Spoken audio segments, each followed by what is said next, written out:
Bom, vamos dar continuidade na aula 2, ainda falando sobre o conteúdo bactérias e arqueas.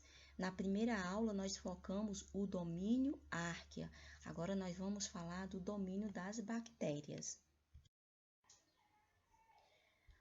Domínio bactéria. As bactérias são micro-organismos encontrados em qualquer lugar do planeta Terra, no solo, na água e no ar.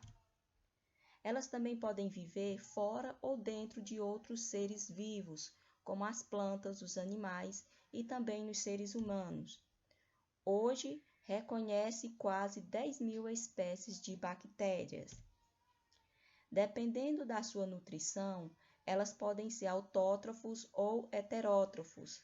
Autótrofos são os organismos que produzem seu próprio alimento, e heterótrofos são aqueles que alimentam do material orgânico que encontra no meio ambiente. Lembra? Eu já falei disso na primeira aula. Quanto à sua respiração, elas podem ser anaeróbios ou aeróbios. Também já disse que respiração anaeróbios, o micro-organismo não precisa do oxigênio para produzir sua energia. Já o aeróbios, eles precisam desse oxigênio para produzir sua energia. Característica das bactérias. As bactérias elas são unicelulares, organismos formados por uma única célula, mas todas as funções acontecem e são desenvolvidas nesta estrutura. São procariontes, ou seja, não possuem núcleo definido. O seu material genético está concentrado em uma região que não é envolta por membrana. Não possui organelas celulares, estruturas envolvidas por membranas que são encontradas suspensas no citossol de células eucariontes. Os ribossomos presentes, entretanto, são diferentes daqueles observados nas células eucariontes. Esses ribossomos são estruturas que são responsáveis pela produção de proteínas. Essas proteínas é importante para o funcionamento da célula. Observe aqui que essas células, nesse caso aqui, a célula eucariontes, esses ribossomos estão aderindo ao retículo endoplasmático granuloso, e é nessa organela que se produz proteína. No caso das bactérias aqui, como elas não possuem organelas específicas para produzir essa substância, tudo é produzido no citoplasma, ou seja, o ribossomo fica disperso nesse citoplasma, produzindo proteínas. São dotadas de parede celular. Lembra que eu já falei o que são paredes celular? Eu falei até lá nas arqueias, que elas conseguem viver em ambientes extremos, porque elas têm uma parede celular bem complexa e bem desenvolvidas. Elas contam com flagelos, essas estruturas que podem ocorrer em toda a superfície da célula ou estarem concentradas nas extremidades. Mas esses flagelos aqui têm a função de movimentar a célula. Lembra que essas bactérias podem ser encontradas em todos os lugares, no solo, na água, no ar. Então, esse flagelo aqui, né, ele faz essa movimentação, ele ajuda essa célula a se locomover. Elas podem apresentar também as chamadas fíbrias, que são estruturas filamentosas semelhantes a pelos, usadas por esses organismos para se aderir ao substrato. Essas estruturas, quando são usadas para a transformação do DNA de uma célula para outra, é chamada de pile. Então, essas estruturas aqui, na verdade, elas são como uma aderência para sustentar o organismo no substrato. Por que isso? Porque, por exemplo, se a célula bactéria sobrevive dentro da água e ela se alimenta de matéria orgânica, o ideal é que ela fique presa nas pedras, nos pedregulhos, ao substrato dessa água. Então, essas fíbrias, esses peeling, né, fazem essa sustentação, fixa essas bactérias nesses locais. Ainda falando da classificação das bactérias, elas podem ser classificadas de acordo com a sua forma de célula e a organização delas quando formam colônias. Por que essas bactérias têm essas formas diferentes? Essas diferentes formas ocorrem pela parede celular de cada célula. Por isso, existem bactérias com a forma arredondada, que são as chamadas de cocos. Tem também a forma de vírgula, que nós chamamos de vibriões. Tem a forma de mola, que são as espiroquetas. E quando elas estão sozinhas, elas formam um nome. Já quando elas estão organizadas em mais de uma célula, juntas, elas já possuem uma outra denominação. Então, quando é apenas uma célula, ela é chamada de cocos. Quando ela possui mais de uma célula, ela já passa a ser chamada de diplococos. E quando são mais de duas, né, formando aqui colônias, elas já são chamadas de estafilococos. E assim sucessivamente. Então, além da forma, tem a organização, e dependendo de sua organização, formam as colônias, que são quando os organismos estão todas juntinhas, formando um grupo. E esse grupo funciona como um organismo, e por mais que elas sejam unicelular, mas quando estão juntas, funcionam como um só organismo. Então, vimos que a forma é determinada pela parede celular, uma vez que não possui citoesqueleto. O que é citoesqueleto? Esse citoesqueleto está presente nas células eucariontes. Como nós estamos falando das bactérias, não existe o citoesqueleto presente nas procariontes. Vamos falar agora da reprodução das bactérias. Ela ocorre por divisão binária, o mesmo processo em que ocorre a reprodução das arqueias. A maioria das bactérias se reproduz por esse tipo de processo, que é o processo assexuado, em que uma bactéria se divide em duas. Então, nós temos uma célula, que é a chamada célula-mãe. Essa célula vai ter seu DNA duplicado, né? O seu material genético vai ser duplicado. Quando ele fazer uma cópia desse DNA, essa célula vai sofrer um processo de estrangulamento. Quando ocorrer esse processo de estrangulamento, essas células se separam e então formam as células filhas. Elas vão ser idênticas às células mãe. Uma célula vai se formar em duas células. Esse processo ele é bem rápido. Ele acontece em apenas 20 minutinhos. Então, imagine que dentro do nosso corpo tem bilhões e bilhões de bactérias por conta disso, porque sua reprodução acontece de forma muito rápida. Nós já vimos que a reprodução das bactérias ocorre de forma assexuada, quando não há mistura dos gametas, mas também existe esse processo chamado de transformação, que é a reprodução sexuada. Essa reprodução acontece pelos laboratórios, né? Ou então de forma natural mesmo, na natureza. Essa aqui é uma célula bacteriana que está ali no meio, qualquer lugar, no solo, na água, né? No intestino dos humanos, em qualquer lugar essa célula ali, ela está. E aí ela começa a se desintegrar, ela perde toda a sua estrutura e fica ali no meio ambiente só o material genético, o DNA. E aí uma outra célula se aproxima desse DNA e engole, adquire esse material, esse DNA, e ela faz então esse processo de transformação. É importante nós saber disso porque sabemos que existem bactérias patogênicas, aquelas bactérias que causam muitas doenças.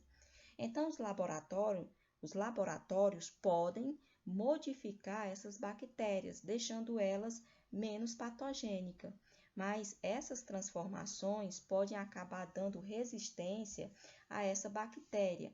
E aí, uma bactéria que em um determinado antibiótico funcionava, ela por um processo de transformação, esse mesmo antibiótico não pode funcionar. Por quê? Porque essa bactéria adquiriu um fragmento novo, né? E esse fragmento, e quando ela adquiriu esse novo fragmento dessa bactéria que se desfez aí no meio ambiente, ela ficou mais resistente. E como ela ficou mais resistente, ela acaba também resistindo aos antibióticos. Uma outra forma de reprodução das bactérias é o processo que chamamos de conjugação. Também é um processo de reprodução sexuada. Por que sexuada? Porque envolve sexo? Não, pois as bactérias não fazem sexo, mas elas podem trocar material genético. E é isso que acontece nesse processo de reprodução de conjugação. Então, uma bactéria vai doar fragmentos do seu material genético ou do plasmídio, que é um fragmentinho do DNA que fica ali dando bobeira dentro do citoplasma. E quando essa bactéria recebe esse fragmentozinho, ela fica mais resistente por exemplo, a antibióticos, ela produz mais toxinas, essas coisas todas. Então, ela pode doar esse pedacinho desse plasmídio e então essa bactéria que não tinha esse plasmídio passa a ter e ser mais resistente. Vocês lembram que eu falei do pili quando mostrei as características das bactérias? Então, olha ele aqui. Ele aparece aqui nessa estrutura onde é transferido esse pedacinho do material genético duplicado de bactéria para outra. E o que chamamos de pili, então, é uma fíbria que contém a função de reprodução que passa a ter o nome de pili ou então de pilus. Então, essa bactéria que não tinha esse plasmídio passa a ter, e o que isso implica para ela? Por exemplo, maior resistência aos antibióticos, por isso que se dá o nome de superbactéria, de tanto usarmos de forma incorreta os antibióticos, né? Que quando a gente toma esses antibióticos de forma incorreta, fazemos com que essas bactérias tenham esse processo. Elas se adaptam e se tornam mais resistentes. É como se elas fazem isso alterando seu material genético, como eu mostrei aqui nesse processo de conjugação. Então, esse pilo, essa bactéria, não tinha esse material genético, esse plasmídio, e ele passa aqui a ter, a doar esse material genético. E aí, a partir do momento que ele doa esse material genético, essa bactéria passa a ter mais resistência. Aí nós temos uma terceira reprodução, que é chamada de transdução. Nessa reprodução, ela é parecida com o mesmo processo da reprodução de transformação. Só que no processo de transformação, o fragmento do DNA de uma bactéria entra em uma outra bactéria, se mistura com a de outra bactéria e acaba transformando ela. Nesse caso aqui, tem um agente que vai fazer isso. Qual é esse agente? É um vírus. E esse vírus, por ser parasito de bactérias, ele é chamado de bacterófago. Lembra que todo vírus é parasito de uma célula, seja de células de animais, seja de célula vegetal. No caso dos vírus que são parasitos de bactérias, esses bacteriófagos obrigam a bactéria a produzir um monte de cópias do material genético. Aí ele faz com que a célula duplique um monte de pedacinhos de fragmentos do seu DNA e com isso esse material né, que é tanto do vírus como da bactéria, tudo está ali, então, modificado. E quando essa bactéria produz esses fragmentos no seu material genético, ele também obriga a célula a produzir novos vírus. E aí esses vírus carregam fragmentos tanto dele mesmo como das bactérias, né? Nesse caso, ele invade uma outra bactéria. Esse DNA que está alterado vai modificar o material dessa nova célula que ele invadiu. E aí temos aqui na imagem, né, nós consegue ver aqui que, por exemplo, essa célula aqui, ela foi infectada por esse bacteriófago, né? Aqui de um lado nós temos fragmentos dela próprio e aqui do lado, nessa parte mais pintadinha, nós já temos fragmentos desse vírus que infectou essa célula. E aí, essa célula infectada, ela passa a ser mais resistente. Daqui a um tempo, essa bactéria passa a ter um outro processo e produzir mais vírus. E esses vírus são mais resistentes. Diante disso, precisamos ter muito cuidado com esses organismos. Por quê? Porque eles são importantes para a vida, né? Mas também eles causam grandes problemas. E aí essas bactérias, elas são importantes para a vida porque elas trazem benefícios em algumas indústrias, como no caso da indústria alimentícia.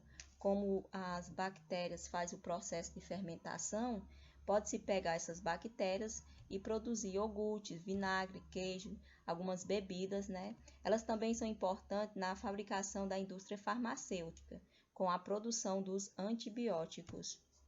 Utiliza-se também essas bactérias no processo de amenização de rugas, né, e linhas de expressão. No caso, eles usam a toxina botulínica. E também elas fazem a importância no processo ecológico, atuando, por exemplo, na decomposição da matéria orgânica. Junto com os fungos, as bactérias também participam do ciclo de nitrogênio. E também, como ela tem suas importâncias, essas bactérias também causam doenças, né? Então, nosso corpo ele é habitado por bilhões e bilhões de bactérias. Nós temos bactérias em grande parte do nosso corpo. E essas bactérias, elas trazem algumas doenças, como, por exemplo, a cólera, a tuberculose, a hanseníase, a pneumonia bacteriana, a difteria, sífilis, coqueluche, meningite e tétano. Então, sabemos que existem bactérias causadoras de doença, como também existem bactérias que são benéficas à nossa saúde, né? Quais mecanismos que precisamos para combater essas bactérias que se tornaram resistentes? Além das vacinas, precisamos também dos antibióticos. E esses antibióticos, eles precisam ser tomados de forma consciente, porque se usarmos um antibiótico de forma errada, isso vai potencializar a resistência da bactéria. E vamos só lembrar que as bactérias, elas fazem seu processo de reprodução muito rápido. Então, imagine, a cada 20 minutinhos, 2 novas bactérias vão ser formadas. E essas bactérias novas, elas vêm bem resistentes a esse antibiótico. Então, sempre vamos precisar de antibióticos mais fortes para poder combater essas bactérias. E nós sabemos que o número de antibióticos que já existem já é o suficiente, ou seja, não existe antibiótico para serem produzidos no mercado. Então, se essas bactérias elas se tornarem cada vez mais agressivas, né, mais resistentes, isso é uma preocupação que devemos ter. Uma outra coisa que precisamos também ficar atentos é que nem todas as infecções podem ser tratadas com antibióticos. Por quê? Porque os antibióticos funcionam só para as doenças provocadas por bactérias. Se for uma virose, adianta tomar um antibiótico? Não, não adianta. Isso é um cuidado que devemos ter, não compartilhar antibiótico com outras pessoas, porque cada doença, cada enfermidade provocada pelas bactérias é específica, então terá antibiótico específico para combater aquela bactéria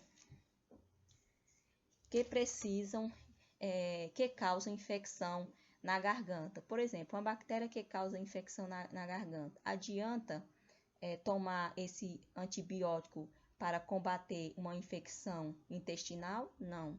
São medicações diferentes, são antibióticos diferentes. Uma outra coisa que também precisamos nos preocupar é com os animais, que também usam antibiótico para combater bactérias. Precisamos sempre consultar um veterinário. E os animais em que consumimos a carne, esses animais também precisam de uma atenção. Então, precisamos ter cuidado ao manipularmos esses medicamentos. Sempre precisamos procurar um médico, porque é só o médico que vai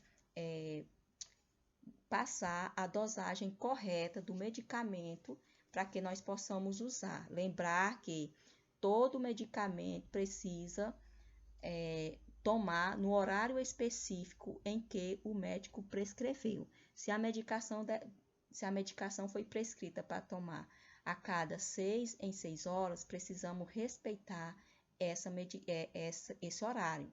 Se for a cada 8 em 8 horas, também precisamos respeitar o horário. Por quê? Porque se eu tomo o remédio fora do horário, né, essas bactérias elas vão se produzir, né? Porque lembra que essa reprodução ela é muito rápida. Então, se eu passo do horário de tomar o antibiótico, ali novas bactérias já se formaram, já se reproduziram.